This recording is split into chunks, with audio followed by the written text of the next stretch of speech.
Brought to you by NBC bearing, भारताची पहिली bearing उत्पादक। गडचिरोली जिल्ह्यातील अनेक भागात पूर संकट तिसऱ्यांदा निर्माण झाले आणि शेतकऱ्यांना मोठा फटका बसला। शेतकरी गडचिरोली जिल्ह्यात कापूस जे आहे कापसाची शेती सर्वात जास्त करतात आणि या भागात कापसामुळे शेतकरी जे आहेत ते आर्थिक परिस्थितीने एक चांगली उलाढाल शेतकरी करीत असतात चांगला कापूस घेऊन। परंतु हे जे दृश्यामध्ये जमीन दिसत आहे जवळपास एक 7 एकर शेती कापसामध्ये कापसाची शेती पाण्यामध्ये गेली, पुराच्या पाण्यामध्ये गेली आणि या शेतीला दुसऱ्यांदा पुराचा फटका बसला। आणि समोरचे दृश्य बघू शकतो कशा प्रकारे पुरामध्ये गेलेल्या जमिनीवर पुन्हा जे आहे शेतकरी जे नागर करीत आहेत ट्रॅक्टरीने आपण दृश्यामध्ये बघू शकतो। कारण की या अगोदर लावलेले जे पीक आहे ते पूर्णपणे नष्ट झाले, त्यानंतर नागरणी जी आहे ते शेतकऱ्यांची सुरू आहे। या भागातही नागरणी शेतकऱ्यांनी केलेली आहे।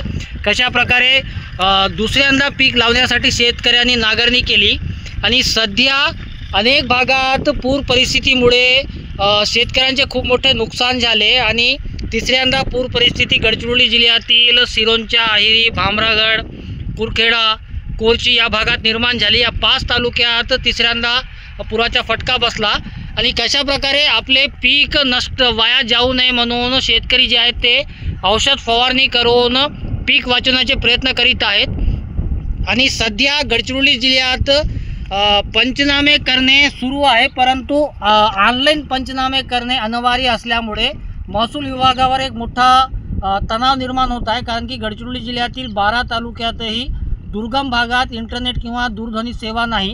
अशा भागात महसूल कर्मचारी आपले लॅपटॉप किंवा टॅब घेऊन शेतीच्या भागात जात आहेत, परंतु शेतीच्या भागात ऑनलाईन पंचनामे करणे शक्य नाही। या कारणाने सर्व फोटो गोळा करून तहसील कार्यालयात बसून हे पंचनामे करणे सुरू आहे आणि इंटरनेट अभावी पंचनामे उशिरा होत आहेत। यांना शेतकऱ्यांना जे मिळणारी मदत आहे ते उशिरा मिळणार आणि अजूनपर्यंत काही भागात पंचनाम्याला सुरुवात झालेली नाही।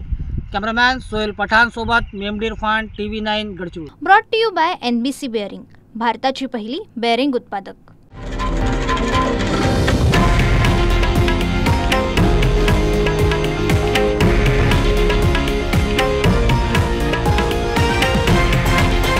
हे आहे देशातील नंबर 1 न्यूज नेटवर्क आणि आपण पाहत आहात TV9 मराठी, एकमेव।